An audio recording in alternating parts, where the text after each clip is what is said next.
السلام عليكم. waxaan rabaa inaan kula wadaago 8 tilaabo aad wax walba ugu xifdin karto si dhaqso leh. Hadaba si aad uga faa'iideysatid daawo muuqaalkan isagoo dhameystiran. Arday walba oo dhiganaya iskuul ama jaamacad, arimaha ugu muhiimsan uu ka fikiro waxay tahay tilaabooyinkii uu u mari lahaa xifdinta casharadiisa. xifdinta casharaduna waxay door weyn ka qaadataa inuu ardaygu ka gulgaaro hamigiisa waxbarasho ee uu hiigsanayo. haddaba waxaan ku soo gudbin doonaa casharkeena ama mowduuceena tilaabooyinka ardayga ka saacidi kara in uu u xifdiyo casharadiisa iyo wax walba uu doonayo si dhaqso leh.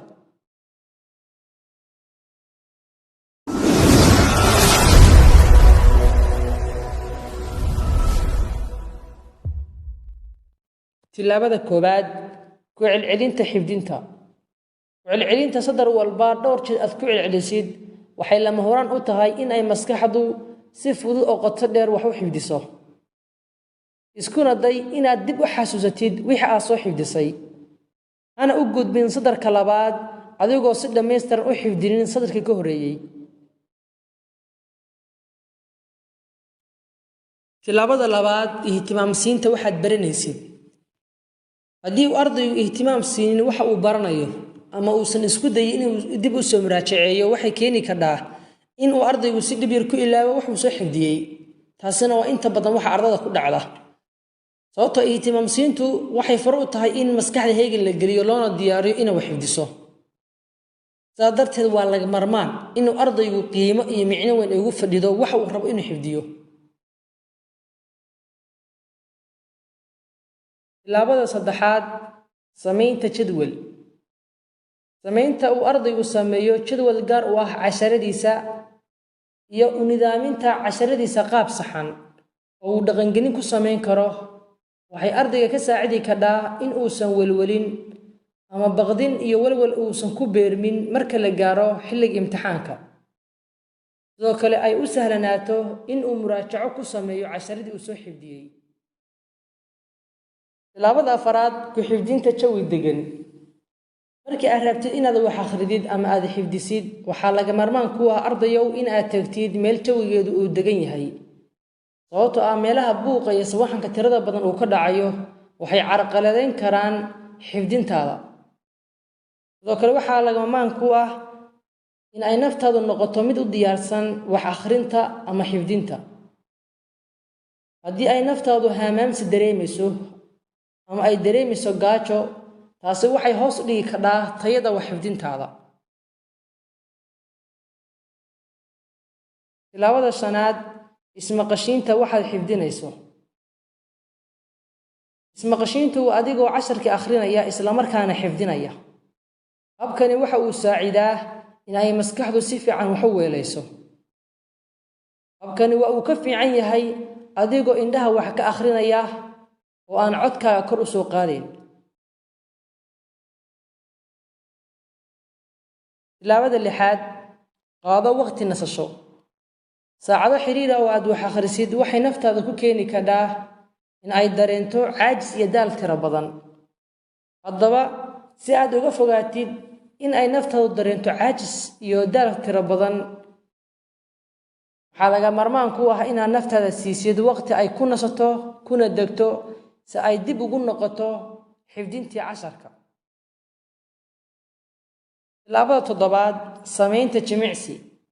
jimicsigu waxa uu naftaada geliyaa nashaad iyo firfircooni. waxa uuna ka dheereeyaa inay naftaadu dareento caajis. haddaba si ay naftaadu u dareemin caajis waa inaad subaxii ama galabkii ama intaaban casharka akhrin ka hor aad samaysaa jimicsi. jimicsigu muhiimaddu maahan inaad kubad ciyaadid oo kale. jimicsigu waa adigoo xogaa lugahaaga ama jirkaaga kala bixiya ayaa kugu filnaan kara si aysan naftaada u dareemin caajis iyo daal tiro badan. tilaabada sideedaad ee ugu dambeysa waa xifdinta hurdada kadib. waa xilliyada laysku waafaqsan yahay in ay maskaxdu si fiican wax u xifdiso. sababtoo ah xilliyadan waa xilliyada ay jawiga naftu ay ku sugan tahay uu yahay mid degan. maskaxduna awood u leedahay in ay wax walba si dhaqsaa ku xifdiso. haddaba xilligadaasi awoodda saar inaad casharadaada aad xifdigooda bilowdid xilliyadaasi waxay noqon karaan salaad subaxa kadib ama salaada casar kadib markaas uu qof walba uu ka soo kacayo hurdada naftiisana ay u diyaarsan tahay inay xifdiso casharo tiro badan haddaba samaynta jadwalkaaga cashareed waa inaad ku dabaqdaa xilliyadaas si aysan naftaadu calqalad ugu dareemin xifdinta casharada waxaan kusoo gabagabeynayaa hadalkan kan noogu xifdiga badani waa kan noogu cilmiga badan mar walba oo ay akhrintaadu iyo xifdigaagu ay badato waa mar walba oo ay kabasitiga maskaxdaadu ay siyaado weeye marka waxaa samaysaa oo aad badisaa xifdinta iyo akhrinta tiro badi tusaale ahaan oo kale culimmadii axaadiista intay axaadiisba soo xifdin jireen axaadiista badan ay xifdin jireen baa waxay keentay inay alifaan intaasoo bugaag ah ha noqdo kuwo axaadiis ah axaadiista ay qoreen ha noqoto kitaabo ka hadlaya culumta ama caafimaad ha noqdo ama saynis ha noqdo ama ha noqdo culumta naxwo ha noqdo ama culumta ha noqdo taariikhda oo kale intaasoo buuga bay alifeen taasi waxaa keentay xifdinta iyo akhrinta tirada badan ay samayn jireen darteed ardayow waxaan kugu dhiirigelinay inay xifdintaadu ay tiro badnaato ummadeennu waxaa la yidhahdaa ummatu iqra aayadda ugu horreysa qur-aanka soo degtay waxay ahayd iqra bismi rabbika aladii khalaq haddaba waxaa samaysaa akhrinta tiro badi ogowsowna qof walba waxa uu xifdiyo ayuunbuu yaqaanaa qof walba inta uu soo xifdiyey inta uu matalan akhriyey inta uu bartay ayuu ku hadli karaa ama uu dadka kale u sheegi karaa haddaba waxaan kula talin lahaa inaad badisid xifdintaada iyo akhrintaada intaan cashar kale ku kulmi doono waxaan kaga tegayaa intaasuu nabadgelyo